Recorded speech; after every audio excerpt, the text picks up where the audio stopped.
Olá, boa noite. A polícia procura pelo homem que ateou fogo e matou um morador de rua no centro de São Paulo na madrugada do domingo. A vítima teve 70% do corpo queimado. Toda a ação foi registrada por câmeras de segurança. Aqui um homem vestido de preto se aproxima do local em que a vítima dormia. Uma fogueira está acesa na calçada. A chama apaga. Em seguida, o criminoso acende novamente, volta e pega um galão. Ele joga o líquido, provocando uma grande explosão e sai correndo. O morador de rua, que dormia ao lado do carrinho usado para coletar recicláveis, é atingido. Pessoas que passavam pela rua correm para tentar ajudá-lo. Carlos Roberto Vieira da Silva, de 39 anos, foi socorrido com 70% do corpo queimado e não resistiu aos ferimentos. De acordo com moradores, a vítima vivia na região há cerca de um ano. A polícia investiga se ele teve desavenças ou algum inimigo que possa ter ateado fogo nele. Até o momento, nenhuma hipótese é descartada.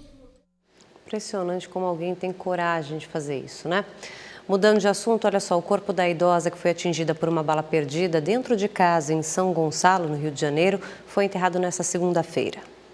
Lisete Pereira, de 78 anos, varria o quintal quando foi atingida por um tiro no peito. Foi ao mercado e ela ficou em casa com as crianças, que estavam dormindo, e ela ficou na varanda lá.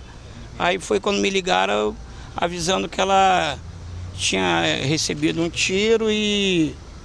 Aí eu vim correndo para o hospital. Nunca é bom perder uma pessoa que você ama.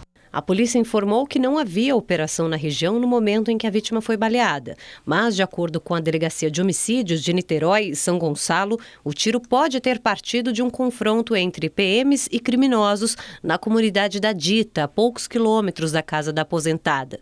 Lisete Pereira deixa 3 filhos, 8 netos e 3 bisnetas.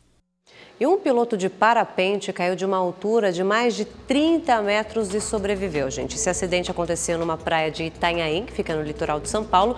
E esse vídeo mostra aí o momento em que ele perde o controle do equipamento, começa a rodopiar ali no ar e cai do lado de um prédio ali na costa da praia. Segundo o Corpo de Bombeiros, o homem estava consciente, teve sim fraturas nas 2 pernas, passou por cirurgia, mas o estado de saúde não foi informado. 2 rodovias estão interditadas depois do rompimento de uma represa na região central de Goiás. Elas dão acesso à cidade de Pontalina. Na GO 215, a Agência Goiânia de Infraestrutura e Transportes constatou danos numa ponte. As estradas estão fechadas desde sábado, depois que uma forte chuva provocou o acidente. O rompimento destruiu a residência de um casal que foi levado pela água. Marido e mulher conseguiram se agarrar a uma árvore até o resgate chegar. A previsão é de que a interdição das rodovias dure 14 dias. O governador da Bahia, Rui Costa, do PT, está internado em São Paulo. Ele passou por uma cirurgia no Hospital Sírio-Libanês no domingo. Rui Costa retirou um nódulo mamário e passou por uma ginecomastia, que é a retirada das glândulas mamárias. A assessoria de imprensa do governador informou por redes sociais que ele se recupera bem, acompanhado de familiares. Rui Costa deve ter alta nos próximos dias.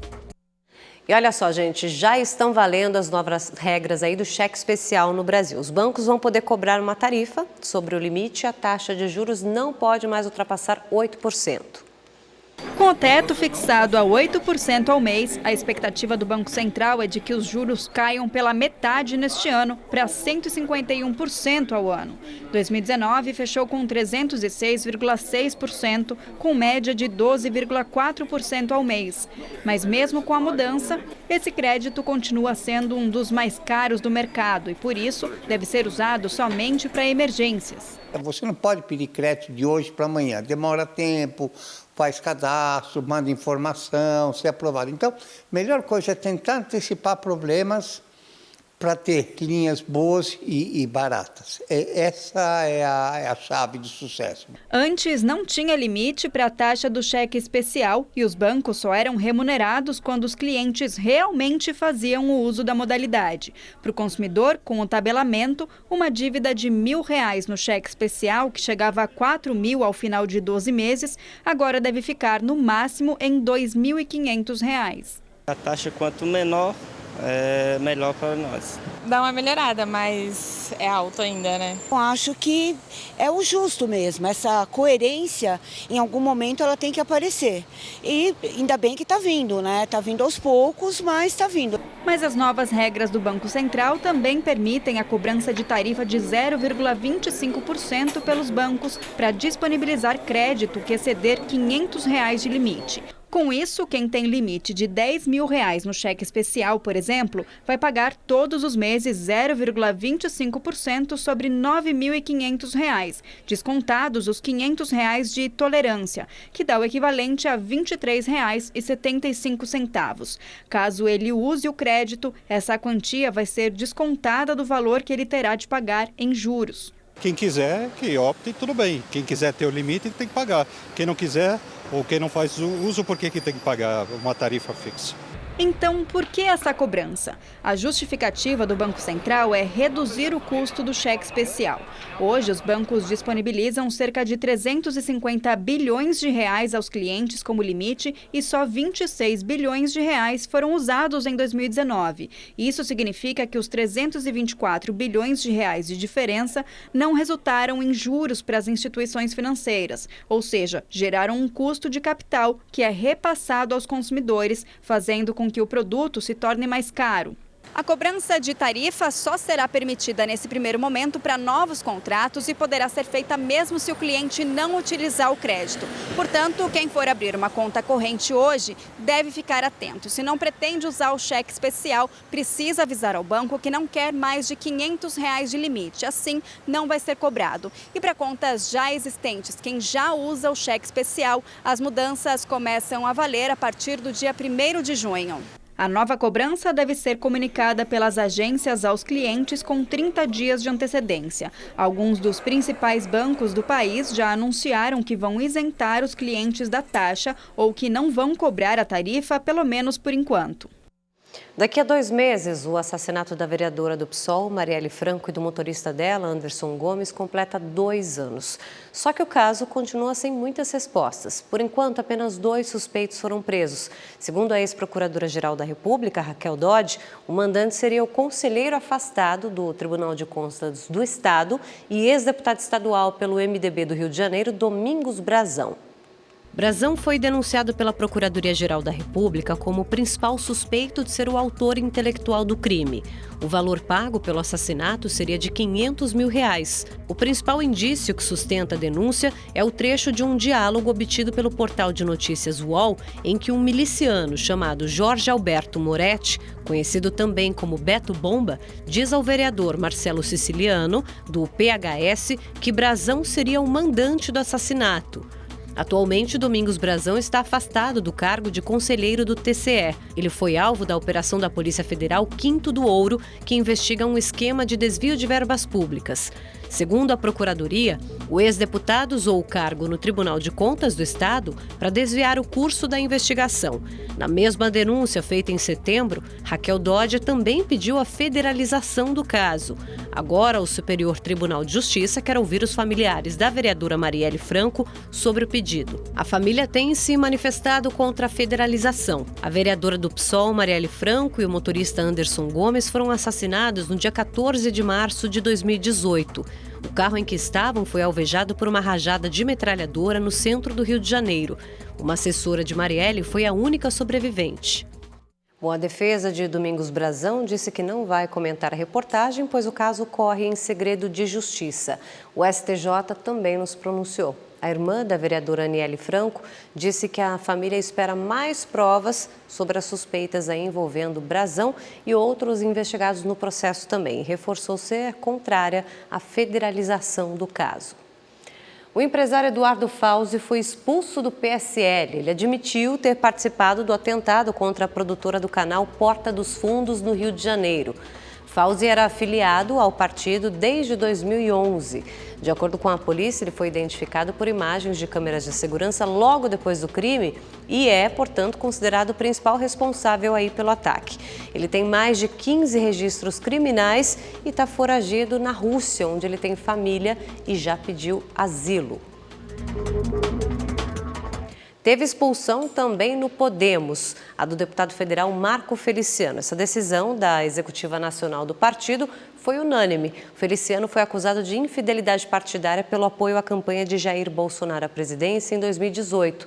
O candidato do partido na época era o atual presidente nacional do Podemos, senador Álvaro Dias. E o presidente Jair Bolsonaro se reuniu com o ministro de Minas e Energia, Bento Albuquerque, e com vários representantes também de entidades do setor de petróleo e gás para discutir o preço dos combustíveis. Tem muita gente preocupada. A repórter Carolina Aguiar tem os detalhes.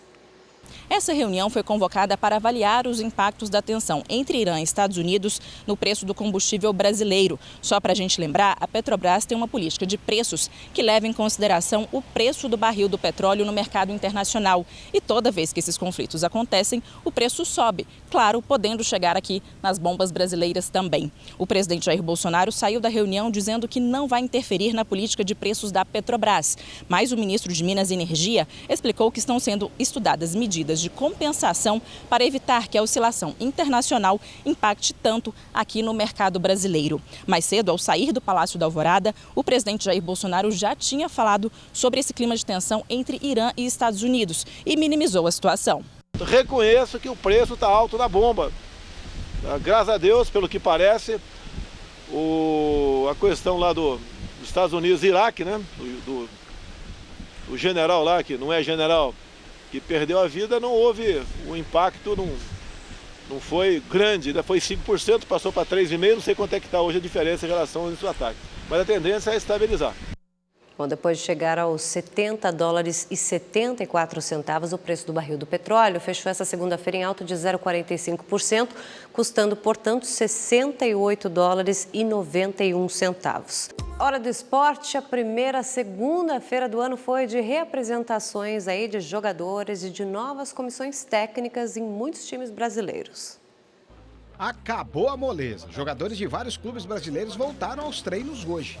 Na verdade, quase todos os jogadores. No Corinthians, pode procurar aí que vocês não vão encontrar o Ralf.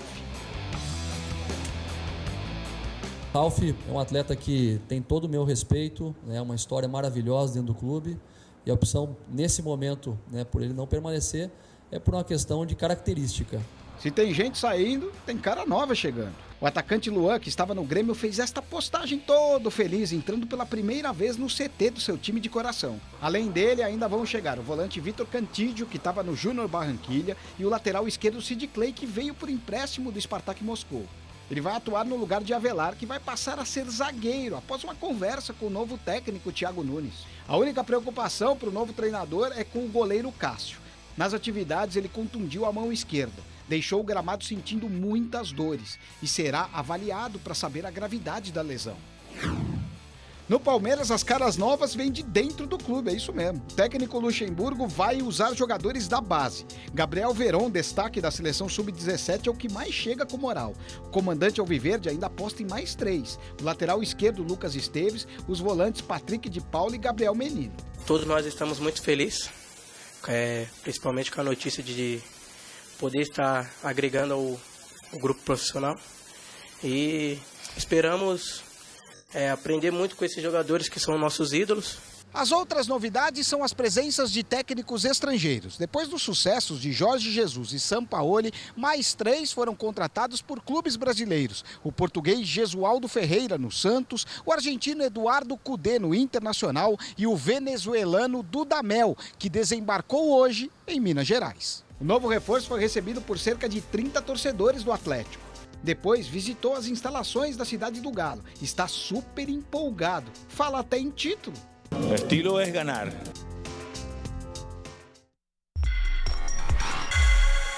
Após ser demitido do Palmeiras, Alexandre Matos acertou com o Reading da Inglaterra. Será diretor de futebol do clube que disputa a segunda divisão. Enquanto não consegue visto de trabalho, Matos vai auxiliar o planejamento do Cruzeiro no início da temporada. E por falar em Inglaterra, um fundo de investimento inglês está interessadíssimo no projeto do Botafogo de se transformar em clube-empresa. Representantes do Alvinegro estão na Terra da Rainha. O comitê de futebol tem como prioridade investidores estrangeiros por conta da valorização das moedas internacionais.